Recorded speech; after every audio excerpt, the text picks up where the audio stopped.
मेरा नौकर जोर लगा लगा कर मेरी मसाज किया करता था। मैं उसे पैसे पकड़ाती तो कहता, रहने दो मालकिन, वसूली रात को करूंगा। मैं कुछ समझ नहीं पाती थी। जैसे जैसे वह मसाज करता वैसे वैसे मुझ पर खुमारी बढ़ती ही जाती थी। एक दिन मौका पाकर नौकर ने अपने तेल से सना हुआ हाथ मेरी उस जगह पर रखा और मेरी उसकी हालत। दोस्तों, आपसे हाथ जोड़कर विनती है कि मेरे चैनल को जरूर सब्सक्राइब करें। तो चलिए जल्दी से कहानी शुरू करते हैं।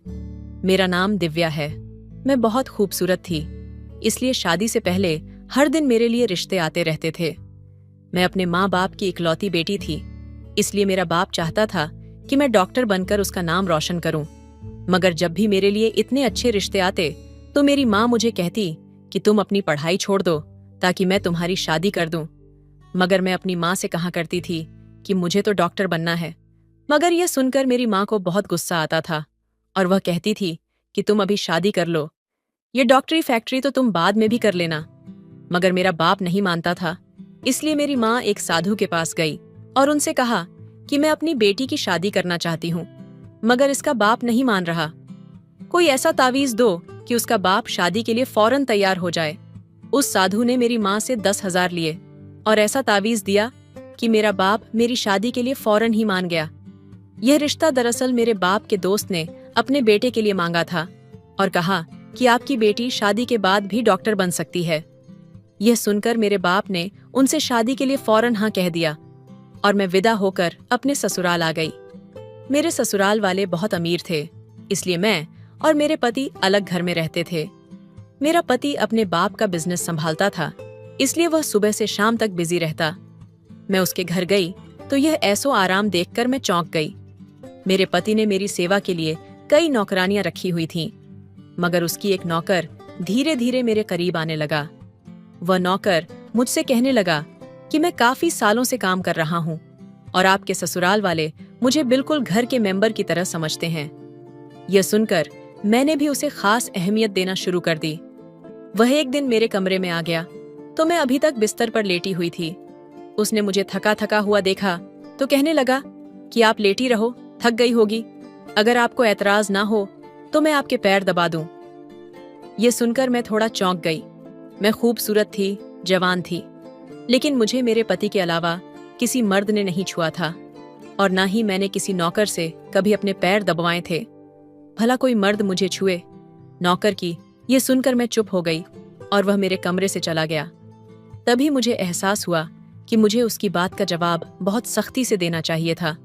शायद वह पहले भी मेरे ससुराल में ऐसे काम करता होगा, मगर मैंने साफ इनकार करके उसका दिल तोड़ दिया था। दरअसल मैं बहुत नरम दिल की थी, इसलिए मुझे बाद में अफसोस होने लगा। मैं उसके बारे में सोचने लगी कि यह नौकर तो काफी जवान और खूबसूरत है, मुझे इससे पैर नहीं दबाने चाहिए। शायद मेरे पति को यह बात अच्छी ना लगे। अगले दिन भी ऐसा ही हुआ। नौकर ने यही बात मुझे दोबारा कही। मैं उस दिन बहुत थकी हुई थी, इसलिए मैंने अपने पैर बिस्तर से नीचे कर लिए और उससे कहा कि तुम मेरे पैर दबा दो। यह सुनकर वह खुश हो गया और उसने मेरे पैर दबाने शुरू कर दिए। वह इतने धीरे धीरे पैर दबा रहा था कि मुझे फिर से नींद आने लगी। यह देखकर वह नौकर कहने लगा, मालकिन, आपको नींद आ रही है, आप बिस्तर पर लेट जाइए, मैं आपके पैर दबाता रहूंगा। मैं जैसे मदहोशी में थी, इसलिए फौरन बिस्तर पर लेट गई। वो नौकर बिस्तर पर आ गया और मेरे पैर दबाने लगा। उसके बाद मुझे होश नहीं रहा और मैं सो गई। मुझे नहीं पता था कि मैं कितने घंटे सोती रही। मेरी आंख खुली तो मैंने देखा कि वह नौकर अभी तक मेरे पैर दबा रहा था। यह देखकर मुझे उस पर तरस आ गया और मैंने हाथ बढ़ाकर अपने पर्स खोला और कुछ नोट निकाले और उस नौकर के हाथ में रख दिए। यह देखकर वह शर्माने लगा। मालकिन, आप मुझे पैसे देकर शर्मिंदा कर रही हैं। मेरी सैलरी अच्छी खासी है, मुझे इन पैसों की जरूरत नहीं है। यह सुनकर मैंने उससे कहा कि यह पैसे तुम्हारी मेहनत के हैं। यह सुनकर उस नौकर ने मुझसे उन पैसों को ले लिया और मेरे कमरे से बाहर चला गया। मेरा पति रात को देर से आता था, इसलिए मैंने शाम को फिर उस नौकर को अपने कमरे में बुलाया और उससे कहा कि तुम्हारी मालिश से मुझे बहुत अच्छी नींद आई थी, इसलिए जब तक मेरा पति घर नहीं आ जाता तब तक तुम मेरे कमरे में ही रहना। शायद नौकर को पैसों का लालच आ गया था, इसलिए वह मेरी बात सुनकर खुश हो गया और कहने लगा, मैं तो आपका मामूली सा नौकर हूं, जैसा आप कहोगी मैं वैसा ही करूंगा। आपके पैर दबाता रहूंगा ताकि आपकी थकान उतर जाए और आपको सुकून मिले। ये सुनकर मैंने उससे कहा कि तुम्हारे हाथों में तो जादू है, इसलिए तो मेरी सारी थकावट दूर हो जाती है। एक दिन नौकर ने मुझसे कहा कि आपकी सास भी कभी कभी मुझसे मसाज करवा लेती थी। ये सुनकर मैं चौंक गई। मुझे मेरी सास ऐसी नहीं लगती थी, मगर वह नौकर झूठ बोलने वाला नहीं लगता था। मुझे ससुराल आए हुए 1 महीना होने वाला था, इसलिए मैंने नौकरों को परख लिया था। वह मुझे हर बात सच ही कहता था। मेरे घर में नौकरानियां भी काम करती थीं, मगर वह झूठी और बेईमान थी। वो मुझसे जो बात सुन लेती थी उसे पूरे मोहल्ले में मशहूर कर देती थी, इसलिए मैं उन्हें अपने कमरे में नहीं आने देती। ये नौकर इस घर का पुराना नौकर था, इसलिए मैं उस पर भरोसा करती थी। नौकर भी मेरे कमरे में आता था, मगर अपनी नजरें झुकाकर रखता था। वह मेरे जिस्म को हाथ लगाता, मगर उसकी नीयत खराब नहीं थी। ऐसा हर रात होता था। एक दिन मैंने अपने पति से कहा कि जब से हमारी शादी हुई है हम कहीं घूमने फिरने नहीं गए। ये सुनकर मेरे पति ने कहा कि जब से हमारी शादी हुई है तुम भी तो हर वक्त नींद में रहती हो। मैं रात को जब भी घर आता हूं तो तुम गहरी नींद में होती हो। दिन को मेरे पास वक्त नहीं होता और रात को मेरे घर आने से पहले तुम सो जाती हो। यह सुनकर मैं अपने दिल में सोचने लगी कि यह सब नौकर की मालिश की वजह से हो रहा था। मेरे पति की शिकायत यही थी। मुझे रोज रात को अपने पति के लिए जागना चाहिए था। उस दिन मैंने फैसला किया कि आज रात जब नौकर मुझे मालिश के लिए कहेगा तो मैं उससे इनकार कर दूंगी, ताकि मुझे नींद ना आए और मैं अपने पति के आने तक जागती रहूं। शाम हुई तो मैं नहा धोकर खूब तैयार हुई और सज धज कर बिस्तर पर बैठ गई। नौकर मेरे कमरे में आया तो मुझसे कहने लगा, मालकिन मैं मालिश कर दूं क्या? मगर मैंने साफ इनकार कर दिया। मेरी बात सुनकर वह कुछ उदास हो गया और वापस चला गया। कुछ देर बाद नौकर मेरे कमरे में आया तो उसके हाथ में दूध का गिलास था। मैंने खाना नहीं खाया था, इसलिए फौरन दूध पी लिया और अपने पति का इंतजार करने लगी। मगर मुझे नींद आ गई और मैं सो गई। सुबह मैं जागी तो नौकर फौरन मेरे कमरे में आया और कहने लगा, मालकिन आपके लिए नाश्ता लेकर आऊं क्या? ये सुनकर मैंने अपने पति के बिस्तर की तरफ देखा। वह खाली था। यह देखकर नौकर कहने लगा, मालिक को जरूरी काम था, वह नाश्ता करके चले गए। ये सुनकर मेरा मुंड खराब हो गया। मैं रात भर उसका इंतजार करती रही, मगर वह सुबह होते ही ऑफिस चला गया। मैंने नौकर से कहा कि मेरे लिए चाय ले आओ। नौकर कमरे से बाहर निकल गया। तभी मैंने अपने जिस्म की तरफ देखा तो चौंक गई। रात को मैंने दुल्हन का कपड़े पहने हुए थे, मगर अब मेरे जिस्म पर कोई और कपड़े थे।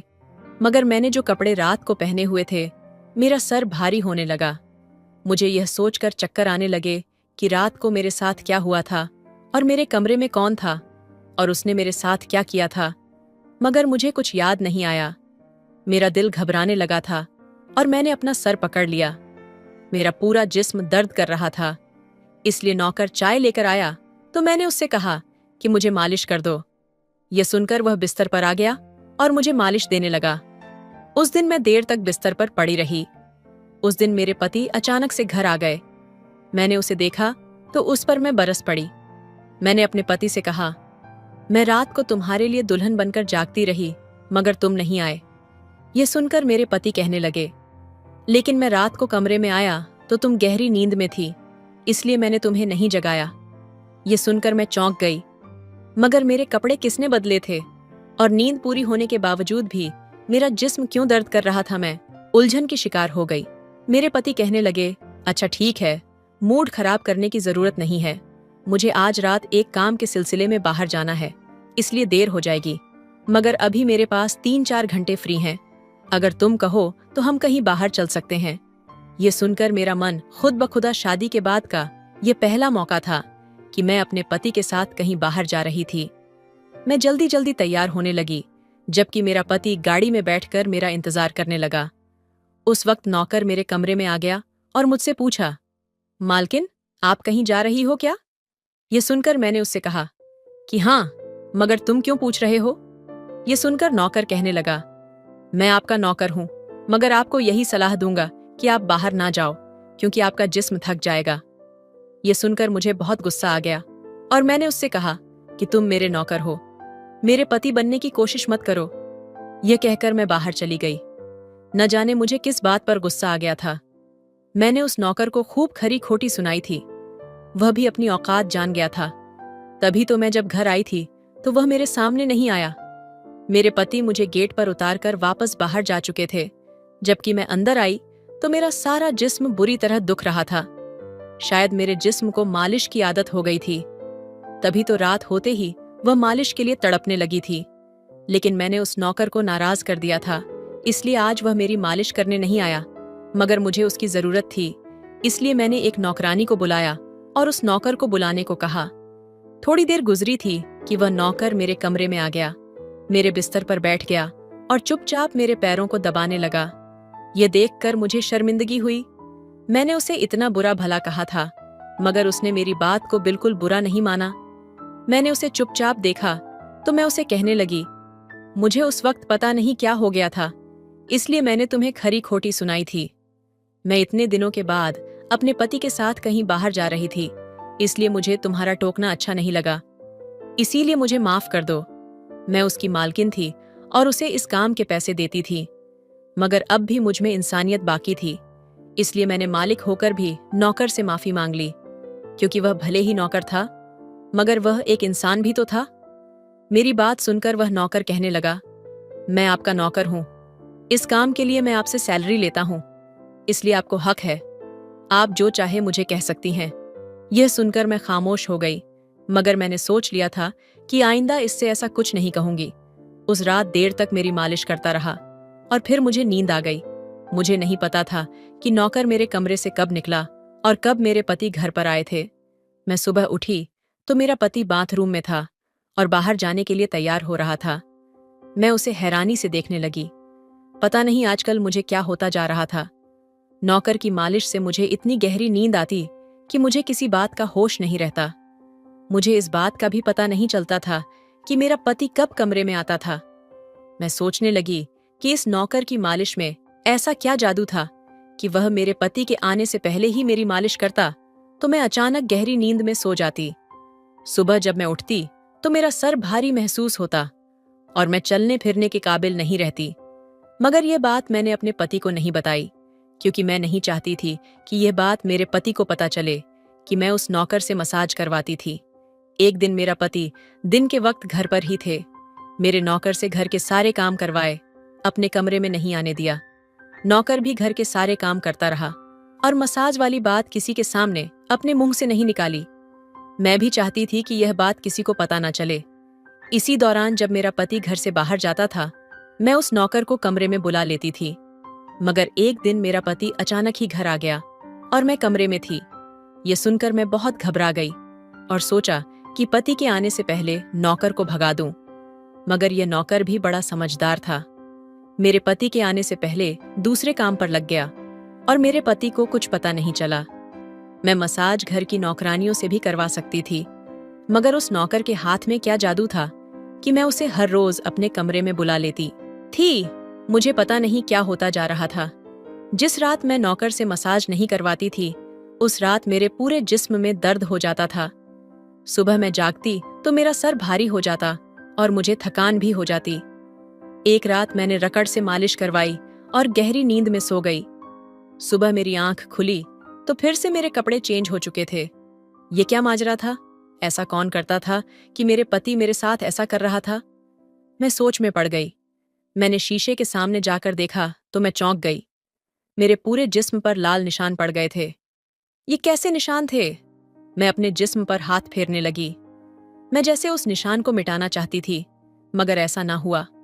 अगले दिन फिर मैंने अपने जिस्म को देखा कि ऐसे निशान खत्म होने के बजाय फैलने लगे थे।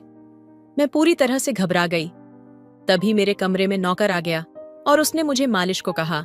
मैं उस निशान को छुपाना चाहती थी, इसलिए उससे कहा कि आज तुम सिर्फ मेरे पैर दबा दो। उसने मुझसे कुछ नहीं पूछा, मगर मैं अंदर ही अंदर डर रही थी। किसी दिन मेरे पति ने यह निशान देख लिए तो मैं उसे क्या जवाब दूंगी। मैं यह सोच सोच कर थक चुकी थी, इसलिए मैंने तकिए पर पैर रख दिया। नौकर मुझे मसाज करने लगा। मेरी आंखें नींद से बंद होने लगी थीं। तभी मुझे नौकर ने ऐसी बात कह दी जिसे सुनकर मेरे होश उड़ गए। उसने मुझसे कहा, मालकिन, आप मुझे बहुत अच्छी लगती हो। मेरी आंखें नींद से बोझल होने लगी थीं। मुझे उसकी बात समझ नहीं आई और फिर मैं गहरी नींद में सो गई।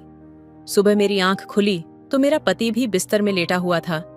मेरा सर भारी हो रहा था और जिस्म दर्द से टूट रहा था, मगर उसके बावजूद मैं अपने पति के करीब गई और उसे धीरे से उस निशान के बारे में बता दिया। मैंने सोचा कि यह निशान बढ़ रहे थे, इसलिए मुझे यह बात अपने पति को बता देनी चाहिए। यह सुनकर मेरे पति ने मेरे जिस्म से कपड़ा हटाया तो वह उछल पड़ा। वो मुझसे दूर हो गया और कहने लगा, तुमने मुझे धोखा दिया है, बेवफाई की है मेरे साथ और तुम्हें उसी की सजा मिली है। ये कोई बीमारी नहीं है, बल्कि तुम्हारा गुनाह है। मुझ में क्या कमी थी जो तुमने दूसरा मर्द तलाश कर लिया? मैं काम में बिजी रहता था, मर तो नहीं गया था कि तुमने एक और चक्कर चला लिया। ये सुनकर तो मैं हक्का बक्का रह गई। मैंने उससे कहा कि यह आप कैसी बातें कर रहे हैं, मैं बेकसूर हूं। मगर मेरा पति हंसने लगा और कहने लगा कि यह निशान बता रहे हैं कि तुम गुनहगार हो, इसलिए मेरे घर से निकल जाओ, मैं तुम्हें तलाक के पेपर भेज दूंगा। उसने मुझे धक्के मार मार कर निकाल दिया। मैं रोते हुए अपने माँ बाप के घर आ गई और उन्हें अपनी बेगुनाह का यकीन दिलाने लगी। वह मेरे अपने थे, इसलिए उन्होंने यकीन कर लिया। उन्होंने कहा कि वह मेरे पति से बात करने जाएंगे, मगर उनके जाने से पहले ही तलाक के कागज आ गए और मेरी हंसती मुस्कुराती दुनिया उजड़ गई। मैं उसका जिम्मेदार किसको ठहराती? कोई भी तो नहीं था। मैं कई दिनों तक रोती रही और मैंने बिस्तर पकड़ लिया। मुझे ऐसा लगने लगा था जैसे मैं मरने वाली थी। एक दिन मेरी माँ मेरे कमरे में आई और कहने लगी कि तुमसे कोई मिलने आया है। मैं भाग कर गई कि शायद मेरे पति आए होंगे, उसे मेरी बेगुनाही का एहसास हो गया हो। मगर वहां मेरा पति नहीं था, बल्कि वही नौकर था जो उसके घर पर काम करता था। मैंने उसे आने का कारण पूछा तो वह कहने लगा, मैं आपके उन निशानों के बारे में जानता हूं। ये सुनकर मैं चौंक गई। और ये निशान क्यों थे? ये सुनकर मैं खड़ी हो गई और उसके शर्ट का बटन एक झटके से खोल दिया। मुझे अब समझ आ गया कि मेरे पति ने मुझ पर इतने गंदे इल्जाम क्यों लगाए थे। ये देखकर मैं नौकर के सीने पर मुक्के मारने लग गई। ये मेरे जिस्म पर निशान कैसे आए? तुमने मसाज के बहाने मेरे साथ क्या क्या किया था? मुझे सच सच बताओ। ये सुनकर नौकर ने मेरे दोनों हाथ पकड़ लिए और कहने लगा, मेरा नाम विजय है और मैं तुम्हारे साथ यूनिवर्सिटी में पढ़ता था, मगर मुझे तुमसे प्यार हो गया था। शायद तुमने मुझे कभी नहीं देखा था, क्योंकि मैं तुम्हारी क्लास में नहीं था। मैं भी तुम्हारी तरह डॉक्टर बनना चाहता था और मैंने सोच लिया था कि जब हम दोनों डॉक्टर बन जाएंगे तो मैं तुम्हारे बाप से तुम्हारा हाथ मांग लूंगा। मगर एक दिन तुम्हारी सहेली की जुबान से मुझे पता चला कि तुम्हारी माँ तुम्हारी शादी जल्दी करना चाहती है, इसलिए मैंने डर कर तुम्हारे घर पर रिश्ता भेजा। मगर तुम्हारे बाप ने इनकार कर दिया और कहा कि मैं अपनी बेटी की शादी तभी करूंगा जब वह डॉक्टर बन जाएगी। इसलिए मैं भी इत्मीनान होकर अपनी पढ़ाई करने में लग गया। मुझे एक हफ्ते के लिए अपने कजिन की शादी में जाना था, इसलिए मैं शहर से बाहर चला गया। तभी तुम्हारी शादी हो गई। वह यह सब मुझसे कह रहा था और मैं बेयकीनी से उसे देख रही थी।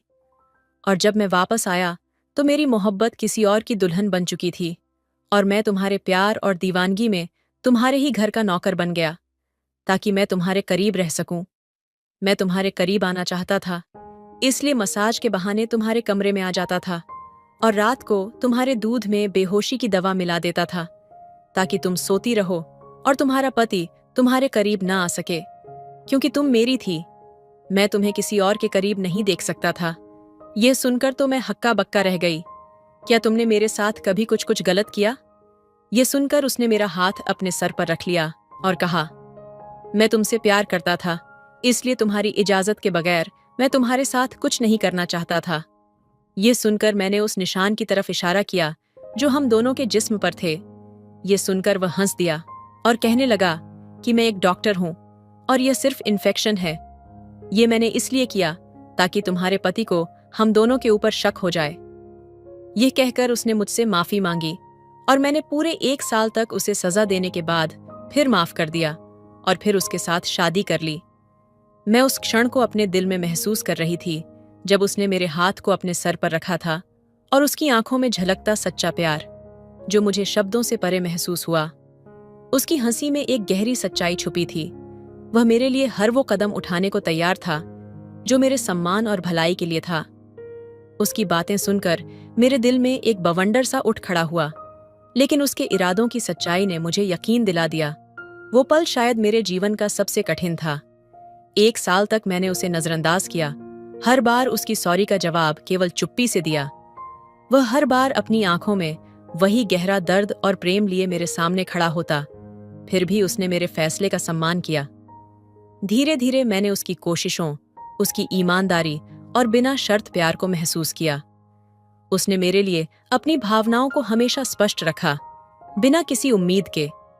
एक दिन जब वह फिर से मेरे सामने खड़ा था, उसकी आंखों में उम्मीद और धैर्य के आंसू थे। मैं खुद को रोक नहीं सकी और उस पल में मैंने महसूस किया कि उसे सजा देना मुझे भी उतना ही तकलीफ दे रहा था। तुम्हें माफ किया, मैंने कहा। उसकी आंखों में खुशी की चमक एकदम से उभर आई, जैसे वह कई रातों की बेचैनी से आजाद हो गया हो। उसके बाद हमारी कहानी एक नए अध्याय में बदल गई और हम दोनों ने अपने अतीत को पीछे छोड़ते हुए एक नए सिरे से एक दूसरे को अपनाया। शादी के दिन जब उसने मेरा हाथ थामा, उसकी आंखों में एक वादा था, हमेशा मुझे प्यार करने और मेरे सम्मान की रक्षा करने का, और मेरी आंखों में उसके लिए असीमित विश्वास और प्यार। शादी के बाद की वह पहली सुबह थी। सूरज की सुनहरी किरणें खिड़की से छनकर कमरे में आ रही थीं और हल्की ठंडी हवा मेरे चेहरे को सहला रही थी। मैं जब तक अपनी आंखें खोलती, वह पहले से ही जाग चुका था, मेरे पास बैठा हुआ, मेरे बालों को बड़े ही नजाकत से सहला रहा था। उसकी आंखों में गहरा प्यार और संतोष था, जैसे वह इस पल को हमेशा के लिए कैद कर लेना चाहता हो। तुम्हें देखते हुए लगता है कि मैंने अपनी पूरी दुनिया पाली है, उसने धीमे स्वर में कहा।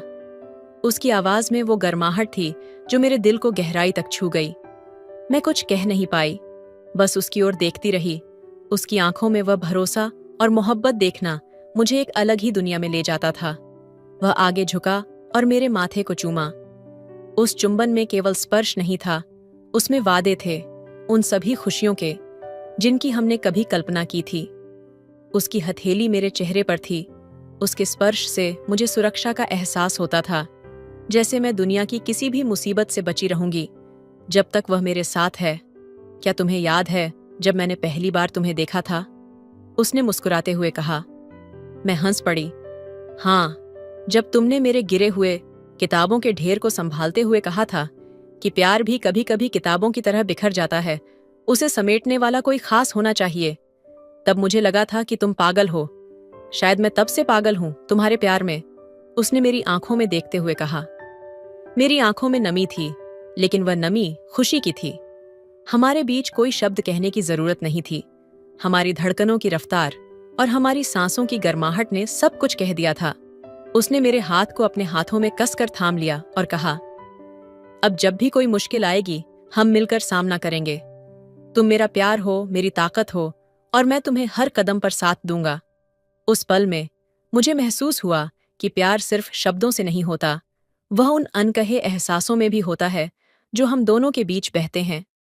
यह हमारा नया सफर था, एक ऐसा सफर जो प्यार, विश्वास और वादों से भरा था। हमने एक दूसरे के साथ होने का, हर पल को संजोने का वादा किया। उस दिन के बाद से हमारे बीच एक नया रिश्ता पनपने लगा था। वह सिर्फ मेरा पति नहीं था, वह मेरा सबसे अच्छा दोस्त, मेरा साथी और मेरा हमसफर बन गया था। हमारी हर सुबह प्यार के नए अर्थ देती और हर रात हमारी आत्माओं को और करीब ले आती। एक रात जब आसमान में चांद अपनी पूरी रोशनी में चमक रहा था, हम दोनों छत पर बैठे थे।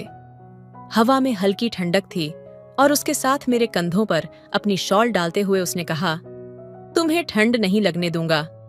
उसकी ये छोटी छोटी परवाहें मेरे दिल को गहराई से छू जाती थीं। मैंने उसकी ओर देखा, उसकी आंखों में कुछ था, एक चमक जो हमारे प्यार की गहराई को दर्शाती थी। मैंने धीरे से कहा, तुम्हारे बिना मैं अधूरी हूं, तुम्हारे साथ ही मैं अपनी पूरी दुनिया देखती हूं। उसने मेरे हाथ को अपने हाथ में लिया और एक पल के लिए उसकी उंगलियां मेरी उंगलियों में उलझ गईं। वह पल जैसे थम सा गया था। उस ठंडी हवा में भी उसके स्पर्श से गर्मी का एहसास हो रहा था। तुम जानती हो, उसने धीरे से कहा, जब मैं तुम्हें देखता हूं तो मुझे लगता है जैसे मेरी सारी परेशानियां खत्म हो गई हैं, जैसे तुम मेरे हर सवाल का जवाब हो। मैं तुम्हारे बिना नहीं जी सकता, और अगर जिंदगी में कभी ऐसा दिन आया जब हमें अलग होना पड़े, तो मैं तुम्हें हर सांस में महसूस करूंगा। उसकी बातों में वह दर्द और गहराई थी जो किसी भी इंसान की आत्मा को छू जाए। मैंने उसकी आंखों में देखा और वहां एक सच्चाई थी, वह सच्चाई जो किसी भी शक से परे थी। मैंने उसके सीने पर सिर रख दिया, उसकी धड़कनों की आवाज सुनकर जैसे मुझे भी उसके दिल की हर धड़कन का मतलब समझ आने लगा। हम दोनों चुप थे, लेकिन वह चुप्पी भी एक कहानी कह रही थी। वह एक ऐसी कहानी थी जिसमें केवल प्रेम था, वह प्रेम जो किसी भी शब्द से परे था। वह रात उस वादे के साथ बीती कि हम हर पल एक दूसरे का सहारा बने रहेंगे, चाहे कैसी भी परिस्थितियां हों। उस पल से हमारा रिश्ता केवल एक बंधन नहीं रहा, वह हमारे अस्तित्व का हिस्सा बन गया। अब हमारा प्यार समय के साथ गहराई में डूब रहा था, एक ऐसी गहराई जहां सिर्फ हम दोनों थे, हमारी धड़कनों के संग, हमारी सांसों के बीच और हमारी आत्माओं के बीच एक अटूट बंधन हो गया। तो दोस्तों, यही थी आज की कहानी। आपकी क्या राय है इस कहानी पर हमें कमेंट में ज़रूर बताएं। वीडियो अच्छी लगे तो लाइक करें, शेयर करें, सब्सक्राइब करें। धन्यवाद। मेरा 16 साल का भाई मेरे कमरे में सोने लगा था। जब से वह मेरे कमरे में सोने लगा, तब से मुझे अपने शरीर में बदलाव महसूस होने लगा। अचानक मेरी पीठ के निचले हिस्से में दर्द होने लगा। मेरे भाई ने मुझे अस्पताल नहीं जाने दिया। एक रात मैं सोने की नाटक कर रही थी, तभी आधी रात को मुझे अपने शरीर पर एक भार महसूस हुआ। मैंने नाइट लैंप जलाकर देखी तो वहां मेरा 16 साल का भाई था। वो मुझे मेरी शादी से पहले ही एक पति का अनुभव दे रहा था। उस रात उसने मेरी आंखों में देखा। और दोस्तों, आपसे हाथ जोड़कर विनती है कि मेरे चैनल को सब्सक्राइब करें और वीडियो में लास्ट तक बन रहे हैं। बहुत अच्छा स्टोरी है। तो चलिए जल्दी से कहानी शुरू करते हैं। मेरा नाम कृति है और मैं अभी 21 साल की हूँ। मेरी माँ नहीं है। जब मैं 6 साल की थी तो मेरी माँ चल बसी थी। तब से आज तक मेरे पिता ने ही मेरी देखभाल और परवरिश की है। पिछले 7 दिनों से पिताजी अपने ऑफिस की काम के कारण शहर से बाहर गए थे। आज पिताजी 7 दिन के बाद घर लौटे। पिताजी अकेले घर नहीं आए थे, एक औरत भी उनके साथ थी। उस औरत से शादी करके ही पिताजी उसके साथ घर आए थे, लेकिन आज उस औरत और पिताजी का अवतार कुछ अलग ही था। दोनों के गले में नेकलेस था। पिताजी ने घर की नौकरानी मालती को दरवाजे से ही आवाज दिया, उसे पूजा की थाली लेकर दरवाजे पर बुलाया। मालती ने पिताजी और उस औरत की आरती उतारी। जब वह दोनों घर आए तो पिताजी ने कहा, रिया, यह तुम्हारी माँ सौम्या है। हम दोनों अब शादीशुदा हैं। पिताजी की शादी हो गई थी। मुझे इससे कोई दिक्कत नहीं थी, क्योंकि आज तक पिताजी ने कभी अपने बारे में सोचा ही नहीं था। वह अभी इतना बूढ़ा भी नहीं हुए थे, अभी वह 40 साल के थे। मैं भी कब से उनको फोर्स कर रही थी कि पापा आपको दूसरी शादी कर लेनी चाहिए। पिताजी को वह औरत बहुत ही प्रिय थी। ये बात उन्होंने मुझे नहीं बताई। हालांकि पिताजी की उस औरत से शादी हो जाने पर मुझे बहुत खुशी हुई, क्योंकि मेरे पिताजी की खुशी में मेरी खुशी थी। पिताजी की दूसरी बीवी सौम्या अब मेरी माँ बन गई थी। पिताजी और मेरी नई माँ को घर आने के 10 मिनट के बाद एक लड़का हाथ में 2 बैग लेकर घर आया। मैं इससे पहले उस लड़के को कभी नहीं देखी थी। मैंने उससे पूछा कि वह कौन है, तो लड़के की जगह पिताजी ने मुझे जवाब दिया।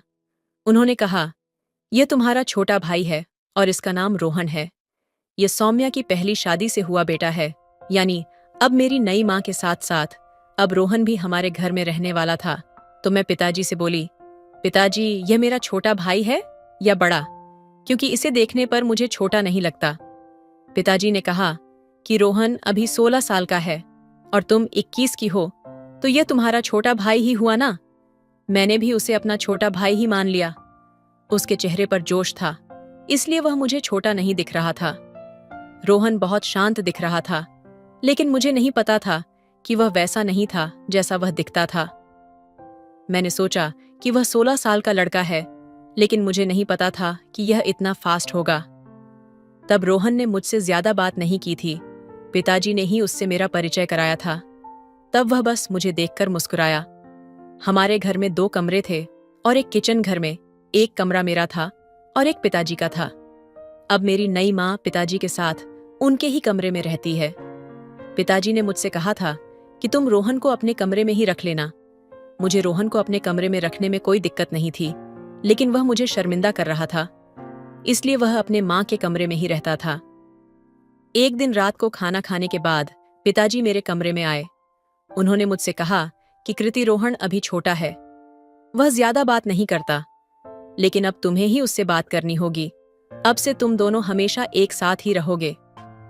रोहन रोज अपनी माँ के पास ही सोता है, जिसकी वजह से मैं अपनी पत्नी के साथ ठीक से समय नहीं बिता पा रहा हूँ। तुम समझो कि मेरा आशय क्या है। तुम रोहन से दोस्ती करो और धीरे धीरे उसे अपने कमरे में सोने के लिए मनाओ। मैं समझ गई कि पिताजी का मतलब क्या है। मैंने पिताजी के सामने हाँ में अपना सर हिलाई। पहले ही दिन से मेरी रोहन से दोस्ती बढ़ने लगी। सुबह को जब मेरे पिताजी मेरी नई माँ के साथ ऑफिस चले गए, तो मैं भी हमेशा की तरह अपने कॉलेज चली गई। और कॉलेज जाते जाते रोहन को उसके नए स्कूल छोड़ दी। गर्मी का मौसम था, इसलिए जल्द ही रोहन की गर्मी की छुट्टियां होने वाली थीं। रोहन से दोस्ती करने का यह मौका अच्छा था। अगले कुछ दिनों तक ऐसा ही रहा। गर्मी की छुट्टियां शुरू हो गई हैं। मैं भी उससे बातें करने के लिए घर पर ही रहने लगी। उस दिन माँ और पापा सुबह अपने समय पर ऑफिस चले गए। उनके जाने के बाद रोहन ने सोचा होगा कि मैं भी कॉलेज जाऊंगी, लेकिन उस दिन मैं कॉलेज नहीं गई, बल्कि मैं घर पर ही रुक गई। सुबह 10 बजे तक मैं घर का सारा काम कर ली थी। रोहन पिताजी के कमरे में बैठकर वही किताब पढ़ रहा था। मैं उससे बातचीत करने के लिए अपने माता पिता के कमरे में गई। मुझे देखकर रोहन ने बस एक प्यारी सी मुस्कान दिया और फिर से अपनी गर्दन नीचे करके किताब पढ़ने लगा। मुझे वह बहुत शर्मीला लड़का लग रहा था। मैं उसके पास गई और उसके हाथ से किताब ले ली। फिर भी रोहन कुछ नहीं बोल रहा था। मैंने उसे कहा, रोहन, जब से मैं इस कमरे में आई हूं, अगर मैं तुम्हें थोड़ा भी छेड़छाड़ न करूं, तो तुम मुझसे बात करने को भी तैयार नहीं हो। मुझे लगता है तुम मुझे अपनी बड़ी बहन नहीं मानते हो। मेरे कहने के बाद रोहन ने सिर्फ सिर हिलाया। मैं उससे फिर से बात करना शुरू कर दी। मैं उससे बोली, भाई, गर्मी की छुट्टियां पढ़ाई के लिए नहीं है, बल्कि उछल कूद करने के लिए भी है, और तुम हो कि छुट्टियों में भी पढ़ रहे हो। चलो हॉल में बैठो और कोई मूवी देखो। उस वक्त रोहन ने मुझसे कहा, मैं अभी मूवी देखने के लिए जवान नहीं हुआ हूं। रोहन की बात सुनकर मैंने उससे कहा, अरे वाह छोटू, आप बोल भी सकते हो मेरे। इतना कहते ही रोहन मेरी बात पर हंसने लगा। फिर मैंने उसका हाथ पकड़ लिया और उसे पकड़कर हॉल में ले आई। फिर टीवी चालू की और कार्टून देखने लगे। मैं उससे छोटी छोटी बातें करती थी। वह मेरे बातों का जवाब देने लगा था। अब धीरे धीरे वह मेरे साथ घुल मिल रहा था। अब दिन में जब भी मेरे माता पिता घर पर नहीं होते, तो मैं उसके साथ रहती। वह बाहर लड़कों के साथ बैट बॉल खेलता था और कभी कभी मैं उसे कैरम भी सिखाती थी। जल्दी हम दोनों दोस्त बन गए। उस दिन मैं रोहन से बोली कि अब हम दोस्त बन गए हैं, आज से तुम अपने माता पिता के कमरे में मत सोने जाना। उसने कहा, नहीं नहीं, मैं अपने माँ के साथ ही सोऊंगा। मैं चाहती थी कि छोटू माँ पिताजी के कमरे से बाहर चला आए, क्योंकि उनके बीच की दूरियां खत्म हो जाएं।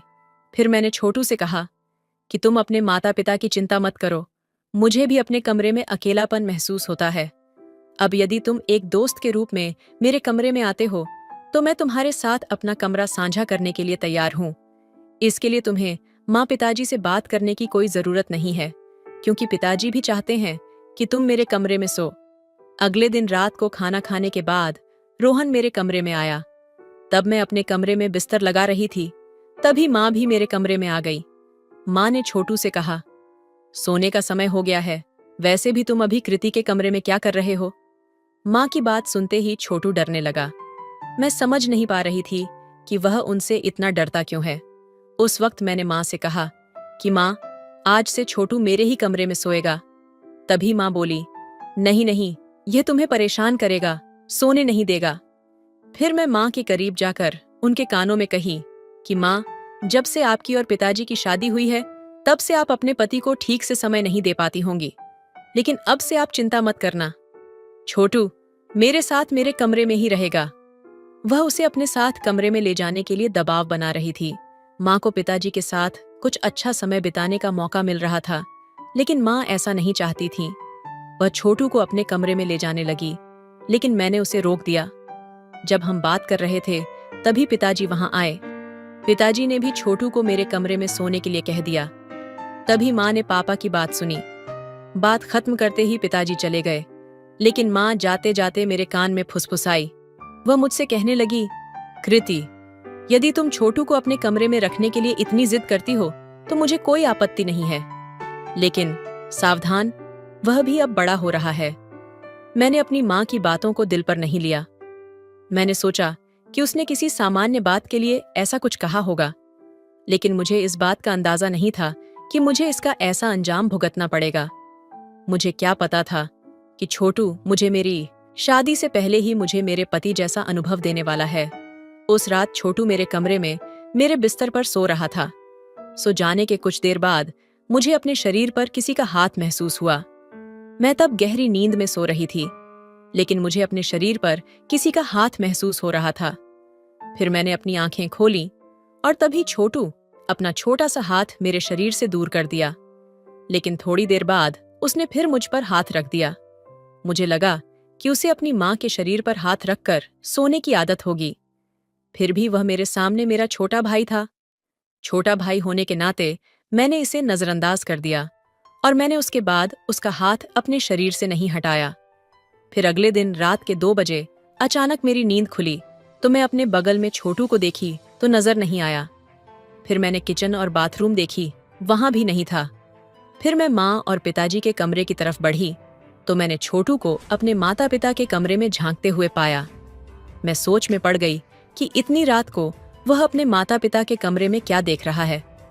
मैं जब कमरे के करीब पहुंची तो देखकर चौंक गई, क्योंकि उस समय माँ और पिताजी के कमरे का दरवाजा थोड़ा खुला था और छोटू माँ और पिताजी की निजी चीजों को देख रहा था। फिर मैंने उसका हाथ खींच लिया और उसे कमरे से दूर धकेल दिया। मैंने उसे कहा, क्या तुम पागल हो गए हो?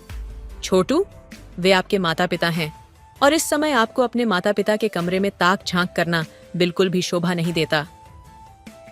मेरी बात सुनकर छोटू सिर झुकाकर मेरे कमरे में चला गया। उसके बाद मैं भी अपने कमरे में चली गई।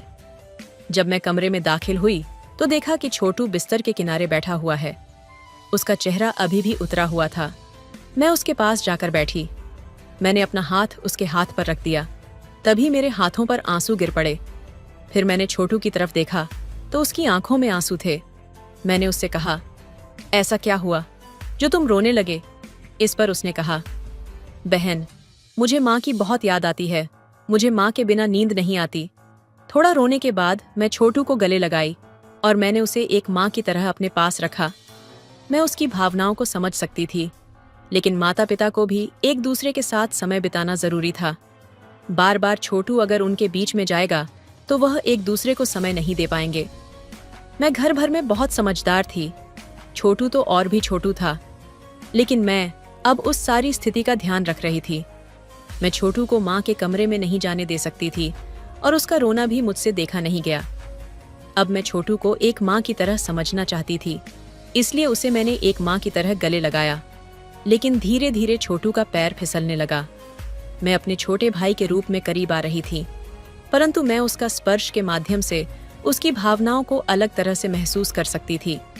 तभी छोटू ने अचानक अपना हाथ मेरी पीठ पर फिराना शुरू कर दिया। फिर मैंने तुरंत उसे धक्का देकर अपने से दूर कर दिया। मैंने उसे सोने को कहा। कुछ देर बिस्तर पर सोने के बाद छोटू फिर से मेरे पास आया और मेरे शरीर पर अपना हाथ रख दिया। इस वक्त वह नींद में था। वह नींद में बड़बड़ा रहा था। वह कह रहा था, माँ, मुझे देर मत करो। मुझे लगा कि उसे अपनी माँ की याद आ रही है, तो आज भी मैंने उसका हाथ अपने बदन से नहीं हटाया और सो गई। इसलिए अगली सुबह मैं थोड़ी देर से उठी। मम्मी पापा ऑफिस गए हुए थे। छोटू नाश्ता करके वह हमेशा की तरह हॉल में बैठकर टीवी देख रहा था। मैं उठी और अपने कमरे में सीधा बाथरूम में चली गई। मैं नहाकर बाथरूम से बाहर आई। तब मैं बहुत छोटे कपड़ों में थी। अभी मेरे कमरे में कौन आएगा? यह सोचकर मैं भी ऐसे ही अपने कमरे में चली गई। मैं अलमारी में अपने कपड़े ढूंढने लगी। तभी अचानक मेरे कमरे का दरवाजा खुला। सामने छोटू खड़ा था। फिर वह मेरी ओर देखा। मैं उसकी आंखों में देख ना सकी। वह मुझे ऐसी हालत में देखकर उसने एक बार नीचे भी देखा और देखता रहा। मैं पीछे की तरफ घूम गई और छोटू को कमरे से बाहर जाने को कहा, मगर छोटू कमरे से बाहर जाने को तैयार नहीं था। उस वक्त मैंने गुस्से में दोबारा छोटू को कमरे से बाहर जाने को बोली। फिर छोटू बाहर गया। वहां से निकलते ही जो ड्रेस मेरे हाथ में आई, मैंने उसे पहन लिया। फिर मैं बाहर आई और मैंने छोटू से कहा, तुम अचानक कमरे में क्यों आ गए? उसने कहा। मैं यह देखने आया था कि आप जाग गई हैं या नहीं, क्योंकि मैं सुबह से वहीं टीवी देखकर बहुत बोर हो गया हूँ। अब छोटू को नाराज करने का मेरे पास कोई कारण नहीं था, तो मैंने आगे कुछ न कहते हुए उसे कहा कि तुम अपना ख्याल रखना। आज मैं तुम्हें अपने दोस्त के घर ले जा रही हूँ। उसका भाई भी तुम्हारे ही उम्र का है। तुम्हें एक नया दोस्त भी मिल जाएगा। तुम्हें वहां बहुत मजा भी आएगा। मैं अपने दोस्त की घर जाने के लिए घर से छोटू के साथ निकली। छोटू और मैं अपनी स्कूटी से उसके घर जा रहे थे। स्कूटी से गुजरते वक्त छोटू ने मुझे इधर उधर नजरें घुमाते हुए देख लिया। उसने मुझसे कहा, दीदी मुझे बाहर जाना बहुत पसंद है, लेकिन माता पिता हमें कहीं भी ले जाने को तैयार नहीं है। मैं छोटू को समझाते हुए बोली, आपके माता पिता दोनों कामकाजी हैं। वे दोनों अपने काम में व्यस्त हैं, रहते ना, इसलिए उन्हें टाइम नहीं मिलता कि आपको कहीं बाहर घुमाए। लेकिन चिंता मत करो, मैं समझती हूँ कि आपको बाहर घूमना, यात्रा करना पसंद है। कभी कभार मैं तुम्हें बाहर घुमाने ले जाऊंगी, ठीक है ना? मैंने छोटू को ठीक से समझाया। जल्द हम लोग मेरे दोस्त के घर पहुंच गए। मेरे दोस्त का भाई छोटा था, लेकिन वह वास्तव में मेरे छोटू से थोड़ा छोटा लग रहा था। छोटे बच्चे की युवावस्था तक पहुंचने से पहले ही दोनों में दाढ़ी और मूछें आनी शुरू हो गई थी। मेरी दोस्त स्वर्णा ने छोटू को मेरे साथ देखा और मुझसे बोली, रिया, तुमने मुझे अपने नए रिश्ते के बारे में कुछ नहीं बताया। तुम अपने प्रेमी को सीधे मेरे घर ले आई। जब स्वर्णा यह कह रही थी तो मैंने छोटू की तरफ देखा। वह ऐसे शर्मा रहा था जैसे मैं सच में उसकी गर्लफ्रेंड हूं। मैंने स्वर्णा से कहा कि ये मेरा बॉयफ्रेंड नहीं है, ये तो छोटा भाई है, और तुम्हारा भी। मैंने स्वर्णा को अपने पापा की शादी के बारे में सब कुछ बता दिया। फिर वह बोली, अरे अच्छा, ये तेरा भाई है, क्षमा कर दो, मुझे नहीं पता था। स्वर्णा के घर पर मैंने उससे खूब बातें की। स्वर्णा के भाई के साथ खेलते हुए छोटू एक मासूम लड़के की तरह लग रहा था। वह दोनों अपनी उम्र के हिसाब से बिल्कुल भी जवान नहीं लग रहे थे। शायद उनकी माँ ने उन्हें अच्छे संस्कार दिए थे। मुझे उसमें बिल्कुल भी कोई अपेक्षा नहीं दिखी। उसी रात खाना खाते समय मेरी मेज के नीचे से बार बार किसी का पैर मुझे छू रही थी। फिर मैंने नीचे देखा तो ये मेरे बगल में बैठे छोटे का पैर था। मुझे नहीं पता कि वह मुझे जानबूझकर लात मार रहा था या अनजाने ही मार रहा था। मैंने अपने माता पिता के सामने उससे कुछ नहीं कहा, लेकिन जब मैंने उसकी तरफ घूर कर देखा तो उसने तुरंत अपना पैर हटा लिया। उस रात जब मैं किचन साफ करके अपने कमरे में जा रही थी तो मैंने देखा कि माँ हॉल में छोटू से बात कर रही है। मुझे लगा कि वह उसे गुस्सा दिला रही है। जब मैं वहां गई तो माँ मुझे देखकर हंसने लगी। मैं माँ की तरफ देखकर मुस्कुराई और अपने कमरे में चली गई। छोटू भी मेरे पीछे मेरे कमरे में आ गया। कुछ देर के बाद माँ 2 गिलास दूध लेकर मेरे कमरे में आई। उसने एक गिलास मेरे हाथ में दिया और दूसरा छोटू को। माँ ने मेरे सिर पर हाथ रखकर कहा, कृति बेटा, जब से घर आई हूँ मैंने तुम्हें ज्यादा करीब नहीं रखा है। इसके बजाय तुम मेरी जगह एक माँ की तरह छोटे बच्चे की देखभाल कर रही हो। मैं भाग्यशाली हूँ कि मुझे आप जैसी बुद्धिमान बेटी मिली है। मेरी माँ मेरी बहुत सराहना कर रही थी। मैंने बड़े प्रेम से उनका दिया हुआ दूध पिया। उस समय मैंने अपनी असली माँ को दूसरी माँ के रूप में देखा था। अगले कुछ दिन ऐसे ही बीत गए। अब जब मैं सुबह उठती हूँ तो मुझे अपने बिस्तर से बहुत परेशानी होती है। इतनी टेढ़ी नींद भी नहीं आई कि बिस्तर मेरे बगल की चादर इतनी अस्त व्यस्त हो जाए। फिर भी मैंने इसे नजरअंदाज कर दिया। लेकिन कुछ दिनों से अचानक मेरे पेट में दर्द होने लगा। उस दिन जब मैं सुबह उठी तो मेरे पेट के निचले हिस्से में दर्द होने लगा। मुझे नहीं पता था कि मैं अपने पिता को इस बारे में कैसे बताऊं। उस दिन सुबह जब मैं उठी तो मैं पेट पर हाथ रखकर बिस्तर पर बैठी रही। जब मैं उठी तो छोटू जाग चुका था। वह मुझे अलग तरह से देख रहा था। उठते ही उसने अपना हाथ मेरी बांह पर रख दिया। फिर उसने कहा, क्या तुम ठीक हो? मुझे कुछ हो रहा है। ऐसा मैंने अभी तक छोटे को अपने मुंह से नहीं बताई थी। कौन जानता है कि कैसा लगेगा। यह सब फिर मैं बिस्तर से उठ गई और उठकर अपने कमरे से बाहर चली गई। फिर मैं अपनी माँ से जब बोलना शुरू की तो मुझे अपनी माँ का चेहरा गंभीर दिखाई दिया, इसलिए मैं अपनी बात बदल दी। आज माँ पिताजी के साथ ऑफिस न जाकर रिक्शे से अपने ऑफिस चली गई। मैं पिताजी से बात करती तो मुझे उनका भी चेहरा बहुत गंभीर नजर आया। क्या माता पिता के बीच कोई विवाद था या फिर कुछ और? मुझे उनके विवाद के बारे में कुछ भी पता नहीं था। उस वक्त मैंने ऑफिस जाने से पहले पिताजी को रोका। मैंने उनसे कहा, पिताजी, क्या आपके और माँ के बीच कोई बहस हुई है? पिताजी ने बिना कुछ कहे अपना सिर हिलाया और अपने ऑफिस की ओर जाने लगे। अगले 3-4 दिन ऐसे ही बीत गए। मैं पिछले 3 दिनों से पेट दर्द से परेशान थी। आखिरकार 3 दिन बाद मैंने अपनी माँ को अपने पेट दर्द के बारे में बताया। फिर माँ मुझे हॉस्पिटल ले गई। वहां मेरा चेकअप हुआ। मेरी रिपोर्ट देखकर माँ ने अपना सिर झुका लिया। माँ ने मुझसे कहा, कृति बेटा, अब मेरे मन में एक सवाल है, इसका जवाब मुझे सच्चाई से देना। उन्होंने आगे कहा, कृति, क्या तुम्हारा कोई बॉयफ्रेंड है? मैं माँ से बोली, माँ, ये कैसा सवाल है? इस रिपोर्ट को देखने के बाद आप मुझसे ये सवाल क्यों पूछ रही हैं? तभी माँ ने कहा, क्योंकि मुझे अब यह सवाल पूछने की जरूरत महसूस हो रही है, क्योंकि तुम्हारी रिपोर्ट में ये लिखा है कि तुम गर्भवती हो। माँ की बात सुनकर पल भर में मेरी आंखों में आंसू आ गए। मैंने माँ से कहा कि माँ, क्या आपने रिपोर्ट को ठीक से पढ़ा है? मैं और गर्भवती यह संभव ही नहीं है, क्योंकि मेरा कोई बॉयफ्रेंड या ऐसा कुछ भी नहीं है। उस वक्त मैं और माँ एक बार फिर एक दूसरे को देखा। अब मेरा पूरा संदेह दूर हो गया था, क्योंकि वह 16 साल का था, लेकिन दिखने में वह बड़ा लग रहा था। अब वह मेरे बहुत करीब था। मैंने माँ से कहा, माँ, ये सब छोटू का किया धरा है, क्योंकि पिछले कुछ दिनों से मैंने अपने कमरे की चादर भी फटी हुई देखी है। मैं छोटू को नहीं छोड़ूंगी। जैसे ही मैंने यह कहा तो मेरी माँ ने मुझसे कहा कि कृति, शांत हो जाओ, छोटू गलत होगा, लेकिन यह सब बातें अपने पापा के सामने मत बताना।